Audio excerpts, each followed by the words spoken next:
The crowned one. The crowned one.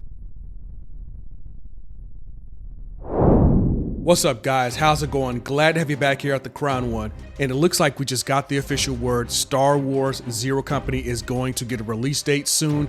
Right now, we do not have a release date, so we're just going to talk about some of the nuances of the game, what we can expect, and how that game is expected to be played. So, if you guys are enjoying the content, don't forget to like, comment, subscribe, hit that notification bell for the latest updates and the latest uploads for the latest content. Let's talk about it.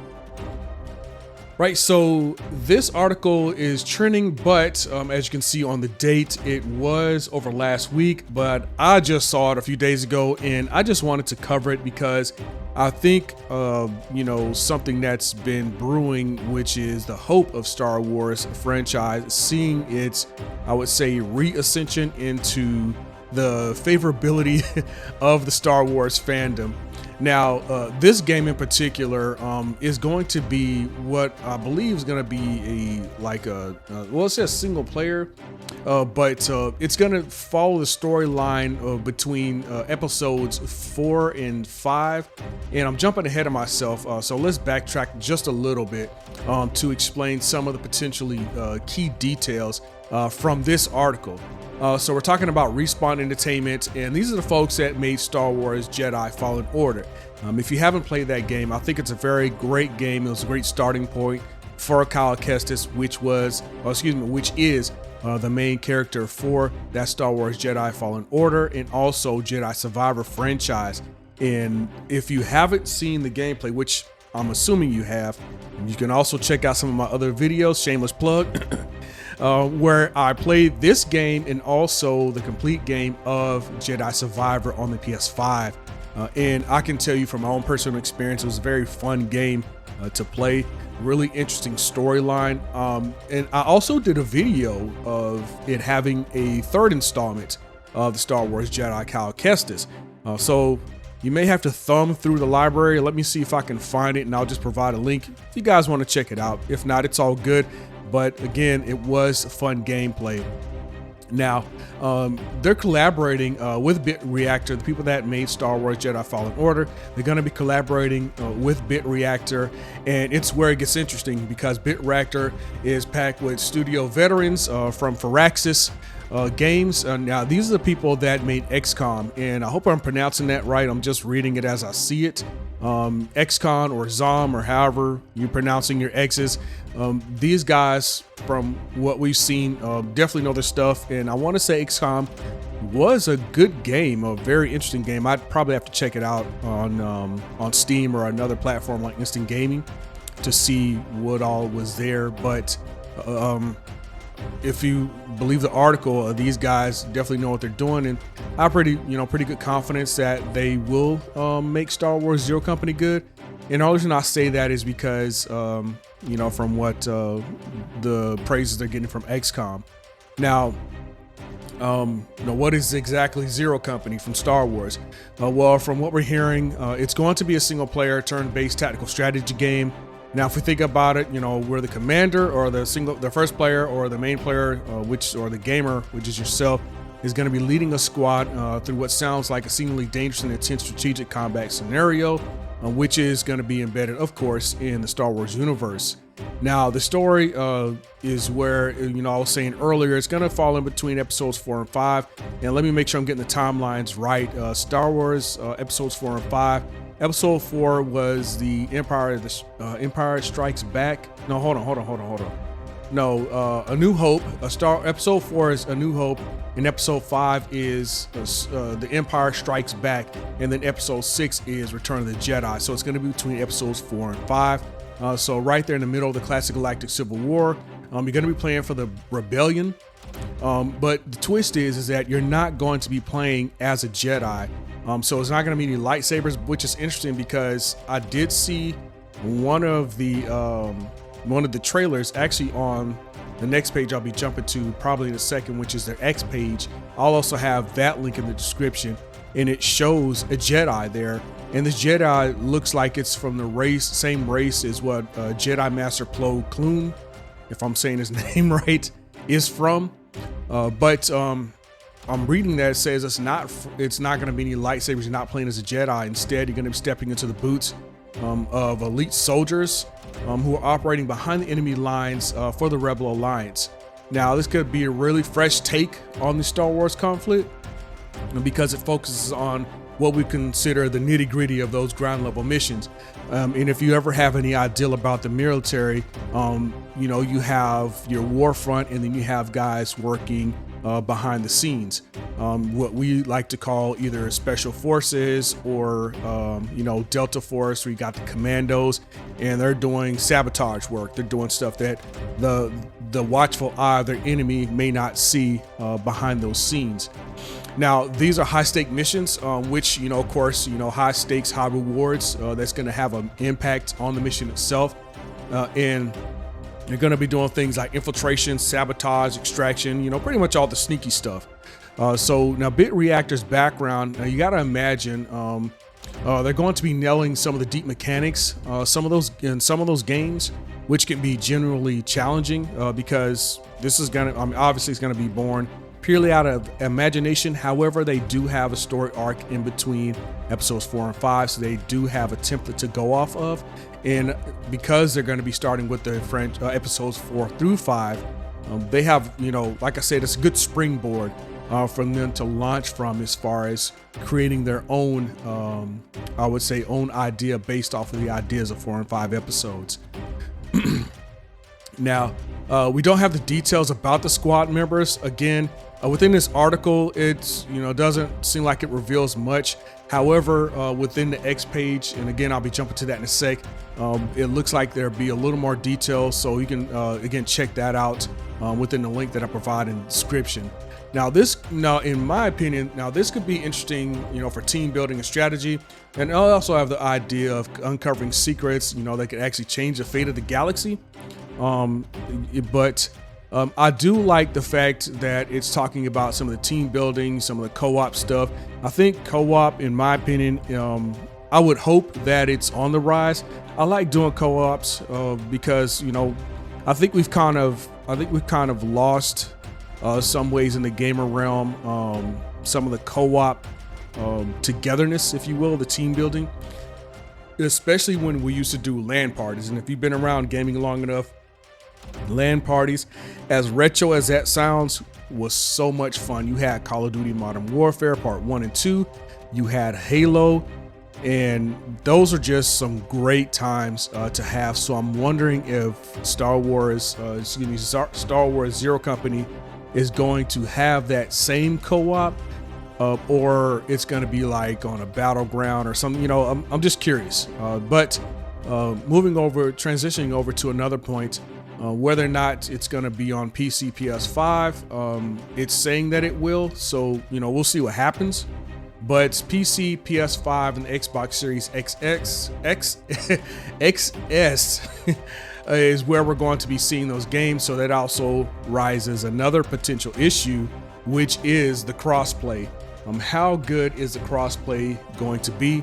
I don't know, because with other games, and I won't mention any other games by name because I don't want to throw them under the bus, so to speak, because there are some coding issues, you know, this cross-platform issues with compatibility, understandably so, that you might experience when you're doing crossplay, especially when you're trying to do like PS5 to PC or Xbox to PC, when you're talking about platform or to PC crossplay.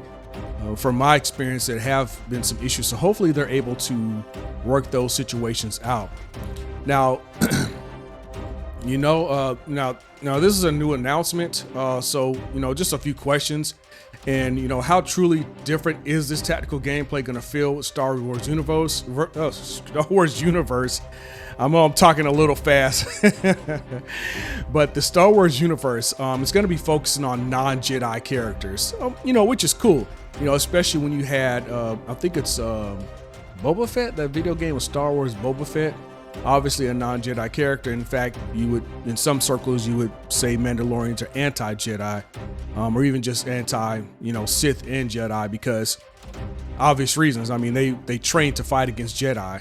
So, you know, for us strategy nerds, you know, how deep and engaging is the tactical stuff going to be? you know, what can we look forward to as far as whether it be weapons layouts, we can pick, you know, different types of weaponry, gadgetry, whatever, you know, you want to pick. If you want to be like an apothecary, a sharpshooter, urban shooter, tactical shooter, sniper, you know, whatever, I would say guild or type of soldier you want to be. But I know just from overall in this article, it looks like it's mimicking what we would consider the U.S. Special Forces within the Army. And again, working behind those scenes to create some type of sabotage, where it can deeply impact the mission. So you won't see something like the Battle of Geonosis with the Attack of the Clones, where the Jedis are just on the front line and you got the Geonosians and the droid army just all out, straight up frontline fog of war type stuff. This is gonna mostly impact some of the behind the scenes themes where you, for example, instead of attacking the bots, you would go after the bot factory, or you would go after, I would say, a high level target, what we call a high value target, or HVT. But I think this would be pretty cool, a little sneaky. And I'm really hopeful because I'm trying to have a white pill moment with this, because there have unfortunately been some, I would say, underperforming Star Wars franchise games of late. I won't mention any names. You guys do your own research on what that is and make up your own decisions, your own minds. But I would really like to think that this is going to be a pretty cool developing game. But you know, like always, we'll see. I myself have been, you know, I'm not one for getting pre-orders anymore, just because of some of the AAA games that have seen rock bottom sales, or I would say not rock bottom, well, they've seen rock bottom sales because of what some would argue rock bottom performances within the game. You know, we have this cutting technology, this cutting edge, you know, gaming engines, and for some reason they just can't seem to get the storyline right, and even some of the rendering of the gameplay right. And again, I don't want to say they're doing anything wrong. When it's all said and done, look at your sales. People can complain left and right. They can say, well, was this group's fault or is that group's fault? Well, we didn't make the game. We responded to the game, and if somebody doesn't like it, they don't like it. If people are already predisposed to dislike the game, then, you know, that's their opinion. I don't think that's fair, but hey, look, it is what it is. People are entitled to their own opinions, no matter how preformed cookie cutter they may be. So if your game is not doing well, I would, you know, I said this a few times in my videos. The one thing you don't want to do is attack the very people you're trying to get money from. Find out how you can do better. And it may be an ideology thing, you know, not saying you need to sell your soul in order to produce a great game, but maybe take out your own ideology, or at least not so overt that you begin to alienate other game players. Just, you know, one small, minute, miniature person, you know, personality's advice. I don't know if I call myself a personality, but you know, at any rate, look at your sales. If you hear nothing else, look at your sales, look in the mirror and say, hey, look, what can we do differently? Not saying what can we do right, not what we can do wrong, but what can we do differently? So I hope that, you know, again, I'm still hopeful, and I want to jump over real quick over to the X page itself. So let's transition real quick. And this is, and I want to pause this real quick so I don't get any copyright notifications. This is the actual trailer here.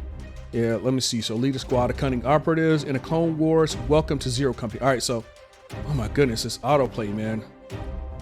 So I need to figure out how to disable that.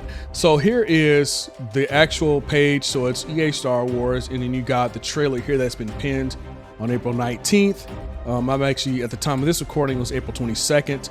And you see the trailer here. It goes for about just over 2 minutes. I think it was a pretty interesting trailer. I do find something conflicting in the fact that it's saying that there won't be any Jedi involved in this game as far as character gameplay, because this trailer shows Jedi within the gameplay as part of the squad. So I wonder how they're going to reconcile that. Maybe it's just an article saying that it wasn't. Maybe it was before the time this was posted. because again, the article itself is just an announcement that they will be developing the Star Wars Zero Squad. It doesn't say when it's going to be released. So things are in development. We'll see what happens. Hopefully, you know, I really wish them the best. I really do. You know, I don't wish ill upon people. However, if you start talking trash again to the people you're trying to make money off of, you can expect the results, and you have nobody to blame. If you're going to blame somebody, blame yourself. You know, I would say it's probably best not to blame anybody. Just take accountability and responsibility for your own actions and figure out how you can improve upon them. But if you're going to blame somebody, the quickest, safest way for you to do that is to look in the mirror and see what you can do to improve. And I think that will be most beneficial, not only to self, but to others. And not everybody's going to appreciate it, because statistically speaking, somebody's going to disagree with you, and that's okay. We're all entitled to our own opinions, and I can't say that one person's opinion is wrong or right, but it's what it is. You know, we just have to follow it to its logical conclusion and suss out the details and see what product we can produce on the other end as creators. Now, if you guys are enjoying the content, don't forget to smash that like button. Don't forget to like, comment, subscribe. Hit that notification bell for the latest updates on the latest uploads, for the latest content. Hey, look, we'll see what happens. All right. And this is the Crown One signing off, and I'll talk to you guys later.